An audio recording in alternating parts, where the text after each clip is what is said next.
ശബരിമല നെയ് ക്രമക്കേട് കേസിൽ പത്തനംതിട്ട മിൽമ ഡയറിയിൽ SITയുടെ പരിശോധന. നിർണായക രേഖകൾ പിടിച്ചെടുത്തു അന്വേഷണ സംഘം. മാർക്കറ്റിംഗ് മാനേജറുടെ മൊഴിയും രേഖപ്പെടുത്തി. തട്ടിപ്പിൽ മിൽമ ദേവസ്വം ബോർഡ് ഉദ്യോഗസ്ഥർക്ക് പങ്കുണ്ടെന്നാണ് അന്വേഷണ സംഘത്തിന്റെ നിഗമനം.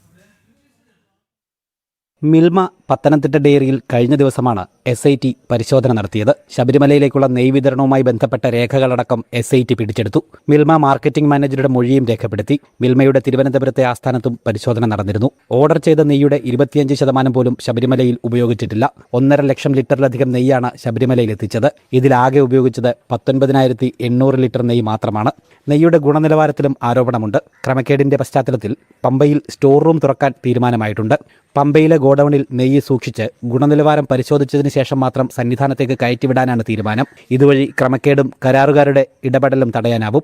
ശബരിമല നെയ്യ് ക്രമക്കേടിൽ ദേവസ്വം വിജിലൻസ് അന്വേഷണ റിപ്പോർട്ട് സമർപ്പിച്ചിരുന്നു. മിൽമയിൽ നിന്ന് വാങ്ങിയ നെയ്യ് ശബരിമലയിൽ എത്തിക്കുന്നതിന് മുമ്പ് മാറ്റിയതായാണ് റിപ്പോർട്ടിലെ കണ്ടെത്തൽ. പത്തനംതിട്ട ഡയറിയിൽ നിന്ന് സന്നിധാനത്തേക്ക് കൊണ്ടുപോകുന്ന വഴിമധ്യയാണ് നെയ്യ് മാറ്റിയതെന്നാണ് വിവരം. സംഭവത്തിൽ വിശദമായ അന്വേഷണം വേണമെന്നും ദേവസ്വം വിജിലൻസ് SP യുടെ റിപ്പോർട്ടിൽ നിർദ്ദേശിക്കുന്നു.